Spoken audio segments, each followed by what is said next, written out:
Sindi railway येथे गेल्या 20 वर्षापासून सातत्यानं ग्रामीण रुग्णालयाकरिता नागरिक मागणी करत आहे। या मागणीसाठी राष्ट्रवादीचे वर्धा जिल्हाध्यक्ष अतुल वांदिले यांनी पुढाकार घेऊन राष्ट्रवादी काँग्रेस पक्षाचे ज्येष्ठ नेते जयंत पाटील यांना निवेदन दिले।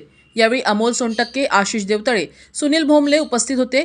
या निवेदनाच्या अनुषंगाने जयंत पाटील यांनी सिंदी रेल्वे येथील ग्रामीण रुग्णालयाचा प्रश्न विधानसभेत मांडला असून सिंदी रेल्वे येथे प्राथमिक आरोग्य केंद्राला ग्रामीण रुग्णालयाचा दर्जा मिळवण्यासाठी खासदार अमर काळे, वर्धा जिल्हाध्यक्ष अतुल वांदिले यांनी स्वतःच्या रक्ताने पत्र लिहून या आंदोलनात पाठिंबा दिला होता।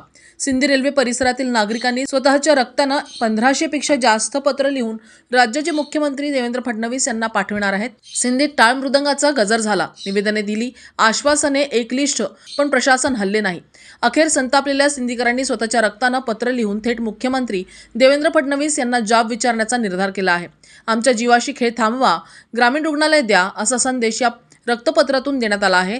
या आंदोलनात सर्व धर्म, सर्व समाज, सर्व पक्ष आणि सर्व वयोगटातील नागरिक एक दिलाने उतरले। सत्ताधाऱ्यांनी आता तरी डोळे उघडावेत। सिंदीसह लगतच्या 25 गावांचा आरोग्य प्रश्न सोडविण्यासाठी प्राथमिक आरोग्य केंद्राचे तातडीने ग्रामीण रुग्णालयात रूपांतर करावे। या ठाम मागणीसाठी विधानभवनात हा विषय मांडण्याची मागणी राष्ट्रवादी काँग्रेस पक्षाचे ज्येष्ठ नेते जयंत पाटील यांना वर्धा जिल्हाध्यक्ष अतुल वांदिले यांनी निवेदनाद्वारे केली आहे।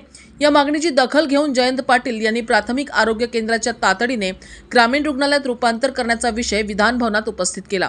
न्यूज एक्सप्रेस करिता संतोष देशमुख, वर्धा।